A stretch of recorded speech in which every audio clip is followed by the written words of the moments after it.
The first time Morrissey and I met properly were the the legendary or mythological day that I went and knocked on his door and said, I want to form a band, do you want to be the singer? When he invited me in the house and I went into his room, the very first thing we did was he said, do you want to put a record on? And that was our very first kind of point of contact. And I went over to this shoebox with 45s in it, and I pulled out Paperboy by the Marvelettes and played the B-side, which now I can't remember quite what it was, but at the time I liked it quite a lot. And that was, I almost felt like he was kind of testing out where I was coming from. And I was impressed that he had all the Marvelettes singles. So our very first point of contact, conveniently, was a Motown record, and it was the yellow with the brown stripe, and it was an ex-American jukebox one, so it had the no hole in the middle.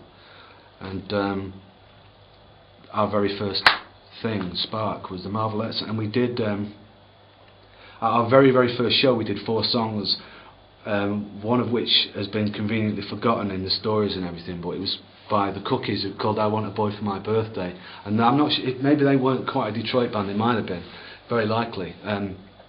But there was this shared, absolute part of our manifesto, if you like, or certain common ground, which was the girl groups.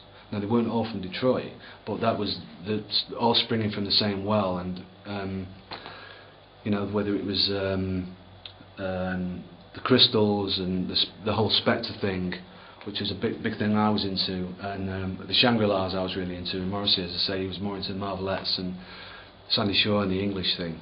So we might not have sounded like it, and that's what happens with a lot of musicians. You can talk to some people about their influences and they'll say X, Y and Z, and you're kind of going, we're just not hearing that at all.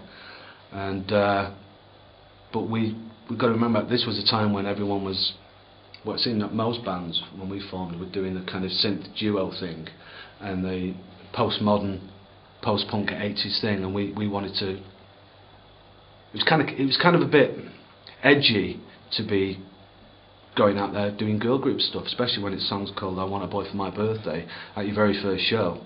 So we very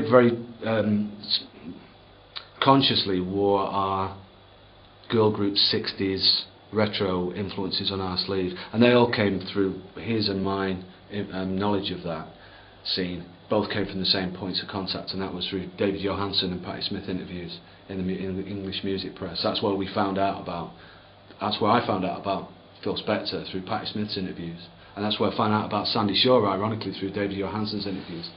So Morrissey was the same. So our idols dubbed the girl group's kind of retro sound, so that's why. So we just went to the source, as we saw it, really. You could go on forever, but it's the sort of how you take in your influences. Girlfriend of Karma is Young, Gifted and Black. The music of it, you can sing Young, Gifted and Black over it, and there are quite a few examples of that kind of thing. There's a thing in the song There Is a Light That Never Goes Out, which is kind of an enduring one, people find it popular, and the intro, there's this ding, da da da da da da. Now that's me doing the Velvets doing Hitchhike by Marvin Gaye. So I would never say that we sounded at all like what you would think of as a black group sounding like, far from it. We were expressing what we were, which was white, very provincial, kind of Sudi music fans, I suppose, in the post-punk, right? So that's what we were.